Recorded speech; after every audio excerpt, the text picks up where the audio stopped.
Today, we're diving into the single most uncomfortable question science has ever asked. Do you actually have free will? Or is it all just an illusion? Spoiler, the experiments are terrifying. Let's go. Imagine this. You're sitting in a lab. There's a clock spinning really fast on the screen in front of you, and you're told, whenever you feel like it, press this button with your right hand. That's it. Sounds simple, right? You're in control. You decide when to press. Except, you're not. This was an experiment done by Benjamin Libet back in the 1980s, and it completely broke people's brains. They hooked people up to an EEG. That's the cap with all the wires that measures brain electricity. And here's what they found. About 500 milliseconds, half a second, before you consciously think, okay, now I'm going to press, your brain already shows a spike called the readiness potential. In simple words, your brain starts preparing the movement before you even know you've made the decision.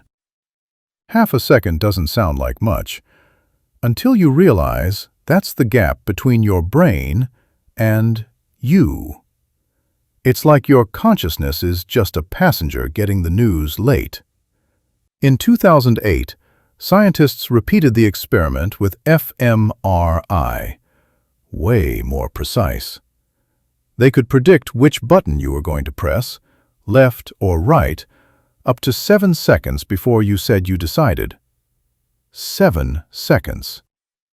That's enough time to scroll TikTok twice. So if your brain is deciding 7 seconds before you do, who the hell is driving the car? Okay, calm down. Maybe we just decide unconsciously first, and then consciousness rubber stamps it.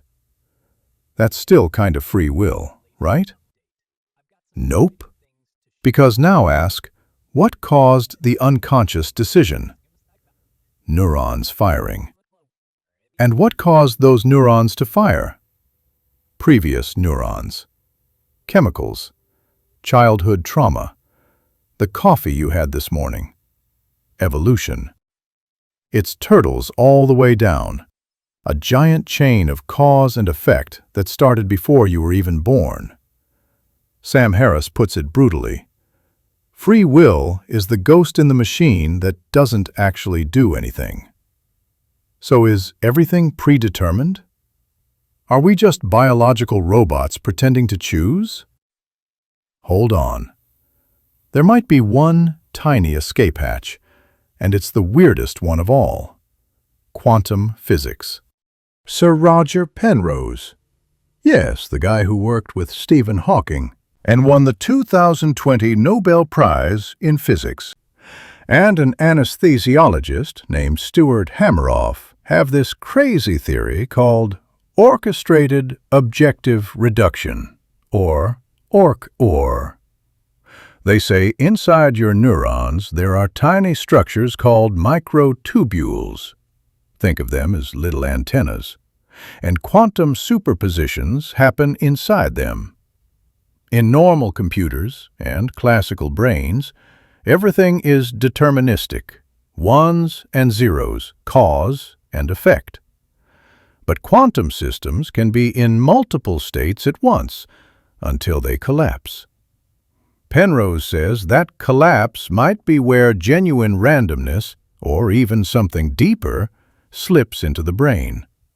And get this, in 2025, actual experiments showed quantum effects in warm, wet, noisy brains, something everyone thought was impossible.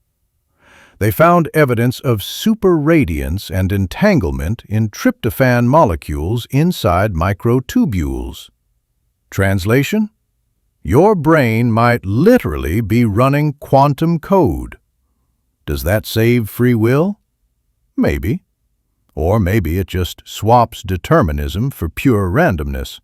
which isn't exactly you choosing either. Rolling dice isn't free will, so where does this leave us? Here's the part that actually matters. Even if free will is 10% real or 0% real, your experience of choosing is still real. You still feel the struggle when you pick the salad over the burger. You still feel proud when you hit the gym instead of Netflix. That feeling isn't fake. It's your brain's way of steering itself. Neuroplasticity is the cheat code.